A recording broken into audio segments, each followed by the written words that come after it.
so one of the biggest things is being able to relax. All right, learning how to float. Right. Okay. The other thing is learn how to tread water, like you're doing right now. Right. Once you're in that situation, right, if you can't touch or be able to put yourself out on that current, you're gonna have to swim, and the easiest way is just with a nice side stroke and a couple of good kicks. You don't want to expend too much energy. No, you don't. It's about energy conservation at this point, right? We've heard this floating on your back thing. Yeah. Is that okay? That's great. Okay. That's the best way to do it. Okay, right? So floating on your back. Yep. Like you said, maybe a little bit on your side. Yep. Not quite as labor intensive. Yep. So we started where she is. Right, and we're being pulled out. Yep. And we're continuing to go just a little bit. Now it's obviously starting to weaken, and so at this point, once we've kind of gotten rid of that initial strength, right, I would just say let's take a couple strokes to the left or right. Okay. Let's go to the right here towards the pier. So let's say we've heard this swim parallel. Swim parallel to shore, right? So parallel is along the side, right? So if I know it's coming this way, yeah, I want to swim along the shore. Yep. Okay. Yep. Not a strong swimmer, but even a strong swimmer absolutely can get caught in a rip current. Yeah. A rip current. Yeah. So if we tried to turn around right now and swim against that current, all right, in a weak rip current, we might be able to make it, right? But you're still gonna get tired, and it's still not gonna be something that we want to do. It's not fun, it's work, right? I mean, I can feel it, and not only can I feel it, I can see it. I mean, we've come. Yep, and we're right about on the edge of it right here. And like I said, it's a small one today. Right. But it's enough for a little kid, right? Or anybody that doesn't know how to swim, right? I'm now at a point where, I'm overhead. So it's a problem. It's an issue, right? Right. Right. Yeah, so it's, I mean, you don't want to be over your head. Right.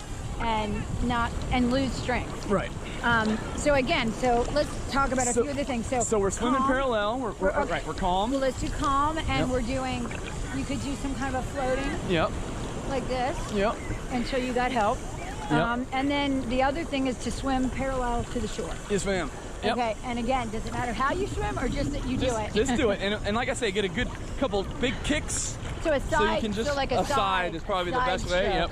Because it's not too much energy. Yeah, when you try and take your arms up out of the water, right, number one, when you put your arms up, your head goes down. Right. All right, so then you're fighting that. Sure. All right, so keep your arms, underwater, and you can do a breaststroke or a side stroke. That's an easy way to do it. And again, practice these things in a pool, a non-stressful environment, so that when the stress occurs, it's a lot easier to do, right? So really, number one is calm. Yep.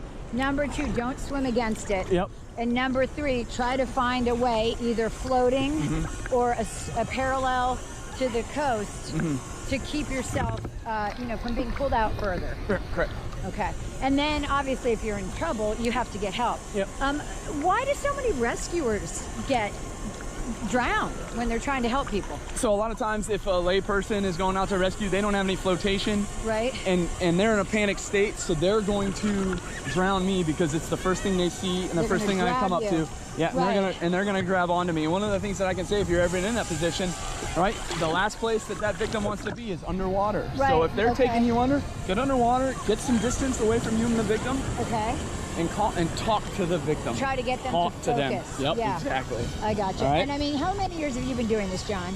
This is my 9th year. Okay, so how many rescues do you think you've done? There's several. Okay, Several. Yeah. And would you say most of your rescues are related to rip current? Absolutely. Okay. Yeah, all the big ones, all the serious ones were all rip current related. Gotcha. Yep. Okay. Yep. I mean, I want to show what your guys do, but let's show one more time because we've got the drone right there. So basically, we could just be not paying attention. Absolutely. And it's pulling us out. Yeah. Everybody, when they're at the beach, they look out this way. Right.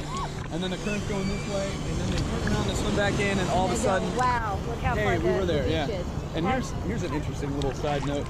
This rip took us out, and then actually put us in a little bit. Wow. So we're actually kind of in a little bit of a circle. We're following it. Yeah. Okay. And then again, the danger is you get out too far. Yep. And that's a cabbage head. You're fine. Okay. Other hazards to worry about at the beach today. Sea life. And then you're exhausted. And so once you're exhausted, you've got to make a plan. That's right. Okay. So let's say I'm exhausted. Yep.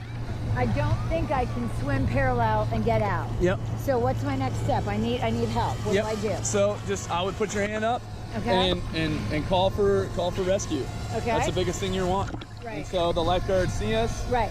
And you're gonna see them coming down and coming to get Right. us. And that's the biggest thing. Swim near a lifeguard. And stay calm. And stay calm. Keep staying calm, right? Okay, yeah. Yep.